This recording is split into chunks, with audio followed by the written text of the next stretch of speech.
Welcome to a special celebration of a beloved classic.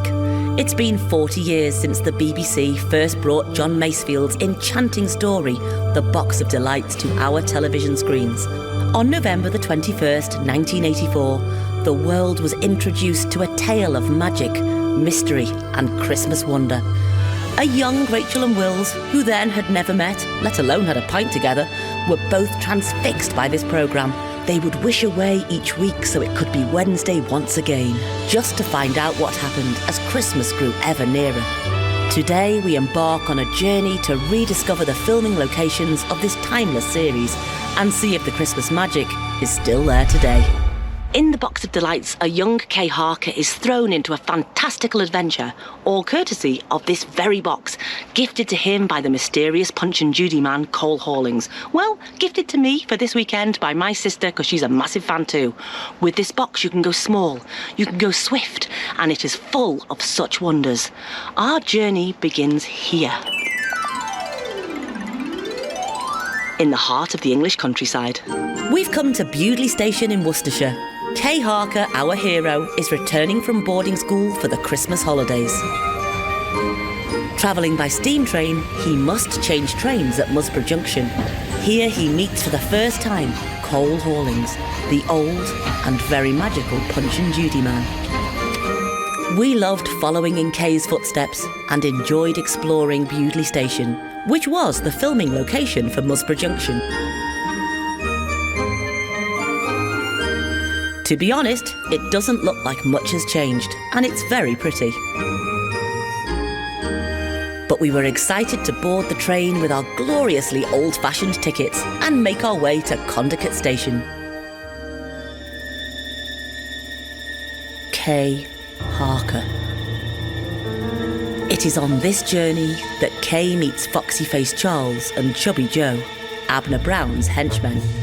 And Wills, ever keen to do a bit of acting, took on the role of Barney Dog. Woof! Loving your work. Charles and Joe managed to scam Kay out of £0.50 and possibly his wallet before the train arrives at Conut. And this station is a little gem. Tell us more, Rach. The location used for this station was Bewdley Station. Now, Kay's already met the old Punch and Judy man at Musborough Junction, which is Bewdley Station today. He also knows that the wolves are running. This station looks almost exactly the same as it did during filming. It was as if The Box of Delights could have been filmed here yesterday. The station dates from 1862. And although it closed in the 1960s, the Severn Valley Railway preservationists restored it to its former glory, and it reopened in 1974. It's been used a fair few times as a film location, by Disney for Candleshoe, the BBC sitcom Oh Dr. Beeching, and of course our beloved Box of Delights, amongst others. Wills was his usual hilarious self, and then we walked through past the phone box and home for the holidays. And the chauffeur gives us one of our favourite lines of the series. "Oh, Master Kai, how you have grown." My sincerest apologies to everyone from the West Midlands for that terrible accent. Kay asks the old Punch and Judy man, Cole Hawlings, if he'd like a lift, with it being so cold, just by these railings. And just over the road, the wolves were running. You can see this field today, directly opposite the exit to Bewdley Station, but it's a little more overgrown these days. Off we go to Seeking's house. These old country lanes are just as beautiful and quiet today. En route, Kay decides he wants muffins for tea, and he also has some extra Christmas shopping to do. Tell us where we are now, Rach. In the town of Bromyard, you'll find some of the locations from episode 1. Kay has to do some extra Christmas shopping for those blessed Joneses, as there's nothing like having 4 cousins foisted on you for Christmas and not an adult in sight. Here in Bromyard, you'll find Bob the Baker's and shops aplenty for all that extra Christmas shopping. Even though we visited in late summer, it was easy to imagine this square all decked out for a 1930s Christmas. Bob the Baker's is still going strong, although we think it may be Bob the Barber's these days. And the award for the best I'm cold, acting goes to this lady. We highly recommend a visit to Bromyard, even if you're not into the Box of Delights. You can always reenact the lady with the ring scene, like Wills did. Well, I think that's what he was doing. These old buildings in Bromyard still carry an air of mystery with them today. Then we took the road to Seeking's house, past the scene of the Alsatians, or maybe wolves. We'll show you Seeking's house later. We've now come to Bewdley, which was Conut in the Box of Delights. Kay has come to ask the old Punch and Judy man to perform at Seeking's house. In this alley, we once again encounter the lady with the ring. One of the scenes in episode 1 is filmed at the Drop of Dew Inn. Here, Cole Hawling shows Kay some of the magic of the box and shows him a phoenix. We would love to come back here one day and see this stunning building in the snow. But what is the Drop of Dew today? The pub is now called the Little Pack Horse Inn and is famous for its pies. Pies and a pub? Wills? And if that's not excuse for a pie and a pint, I don't know what is. Come on. It's a beautiful pub, and even in summer, it had that Christmas feel about it. Now for the pies. Which pie did you go for? Heidi pie. Hody ho. What? Hody ho. Huh? Never mind. And just for the record, they are absolutely amazing pies. Postcard and a pint recommended. It is in the Drop of Dew where Kay first encounters the box and all of its delights within. Kay sees a phoenix, which he thought didn't exist.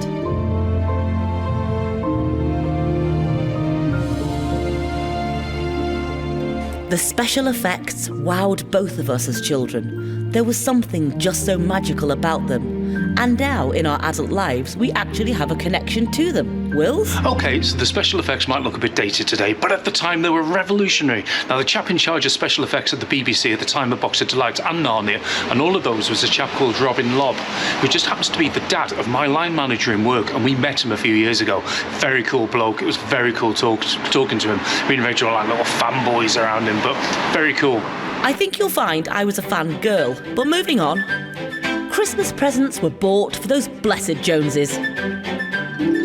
To be honest, this shop doesn't have the same appeal when it's an estate agent's in August. But throw in some snow and a few decorations and this place is picture postcard perfect. Whilst walking down this alleyway, yes, this one right here in Bromyard, Kay sees the baddies go into the cellar of a building and crouches to listen in. Although it appears that this location is down this alleyway, it is in fact at Dudley Castle, 46 miles away. And I was keen to catch Abner and his henchmen plotting. The actual window was behind railings this day, but you get the gist. We've crouched at the railings and we've heard that Abner Brown desperately wants to know where this magic box is. It's snowing and it's cold. It's time to head home to Seeking's house. Now, we think the BBC hired a big house for this location. Now, sadly, we can't get near enough to film it. But what if we went swift? You see, it's not just Robin Lobb who can make you fly. The house in question is Wastlewood House, just outside of Bewdley. This grand house has had dukes, earls and industrialists amongst its owners. It dates back to about 1840 and is Grade 2 listed.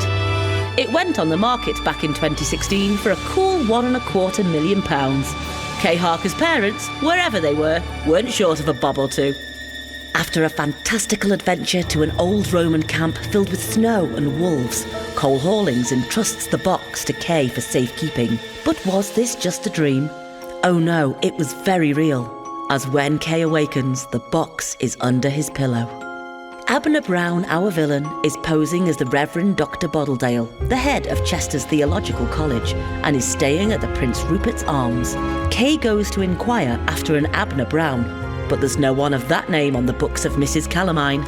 The Prince Rupert's Arms today is Pomodoro, an Italian restaurant, and the Bailiff's house. You'll find this building also in Bewdley.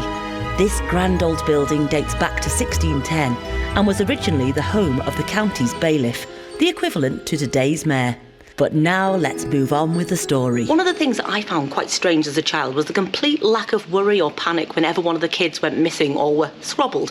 Mariah was scrobbled and she must have been gone about 3 days, but as she was a tough cookie and could look after herself, no one seemed flummoxed or flabbergasted at all. Even the local policeman, the bloodhound of the law, who quite frankly should never have been left alone with children, ever, didn't seem too bothered. We've now come to Tewkesbury because it was here in Tewkesbury that Mariah was scrobbled. She thought she was getting a taxi back to Seaking's house, but the aeroplane flew her away to Abner's gang. this street, St Mary's Lane, looks no different today. And never trust an unofficial taxi. I wish someone would scrobble him. It is around now in Mariah's journey that she realises she may not be in a taxi at all, and this corner in Bushley Green is where it happened. Over to you, Rach. One of my favourite scenes in the whole adaptation was Mariah's refusal to join Abner's gang. Amongst my favourite lines was, "I think you look a pretty shady lot." Do I take it, Miss Jones, that you do not wish to work for us? No, I think you look a pretty shady lot. But do the other kids worry, fret and stay at home whilst she's missing? Oh no, they're off to the Bishop's Christmas party. This scene was filmed at Moffat School, Kinlet Hall in Kinlet near Bewdley. This grand old building was sold for £3.5 million in 2020 and is now undergoing massive renovations, it seems. Like a good Christmas present before Christmas, it has its wrapping firmly on. Here's what it looks like without. One person we haven't mentioned is the Guardian, Caroline Louisa. She got scrobbled first, and Kay sees her in his dreams. Everyone who has been scrobbled has been taken to Chester's Theological College in the Chester Hills, or East Castle in the Malvern Hills.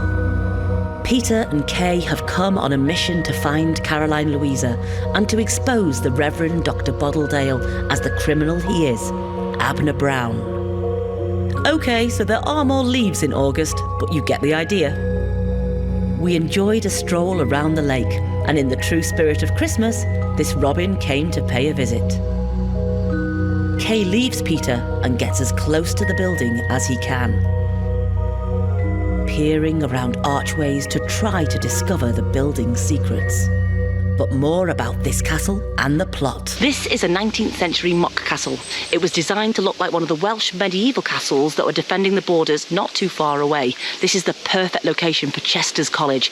Kay and Peter have gone swift to see if this theological college is just a front for Abner Brown's wicked deeds. And then in this lake, which must have been freezing in the winter, Abner and Charles go for a swim.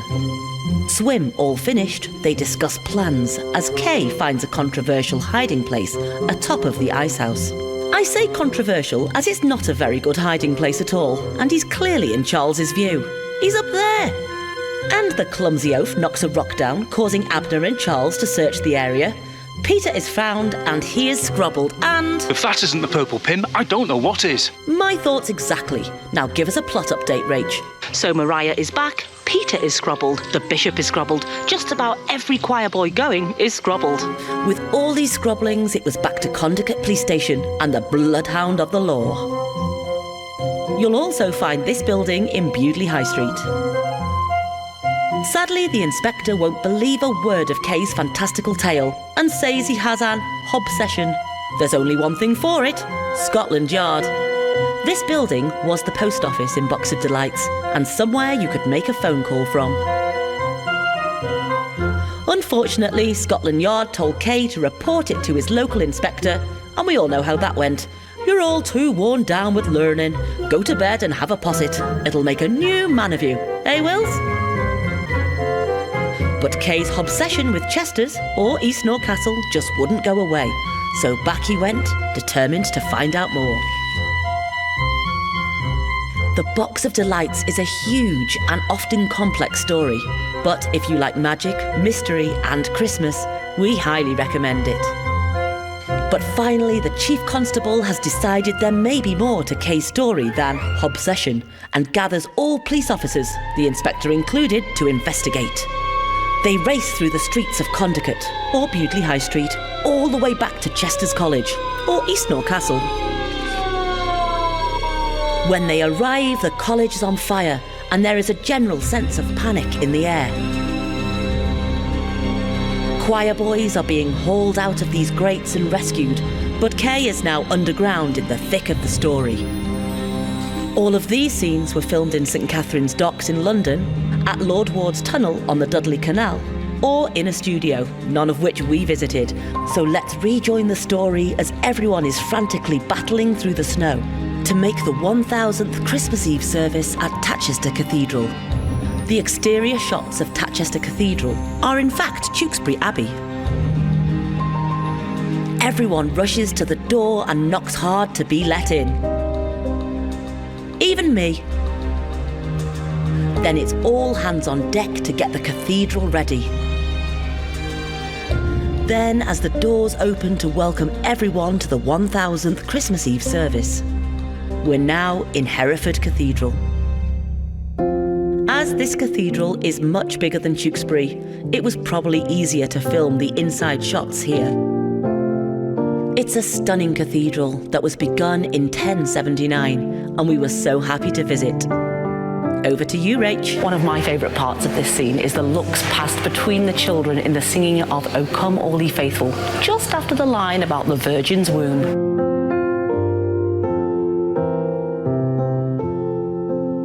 Yes, we're still that mature. Then, as the bells are ringing out for Christmas Day, Kay leaves the story and flies high over the cathedral. Once again, Tewkesbury Abbey. What a wonderful and magical story, and we hope you've enjoyed our locations tour. But was it real? Or was it? Wills! Wills! Oh, do wake up. Did you have a bad dream? Oh no, a wonderful one.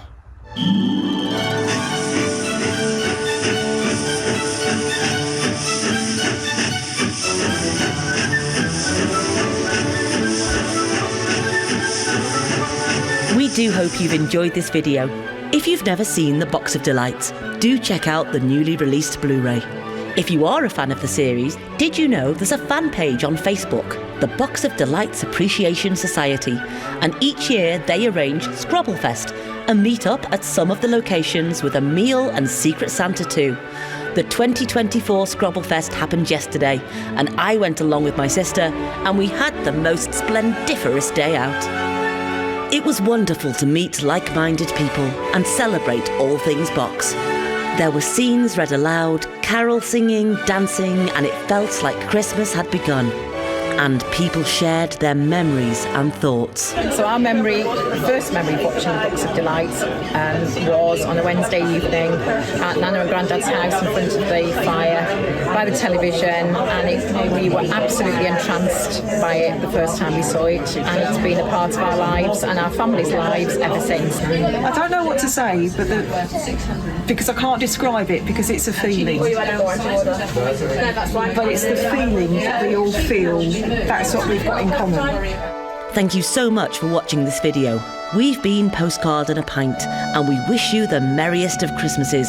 And do try not to get scrobbled.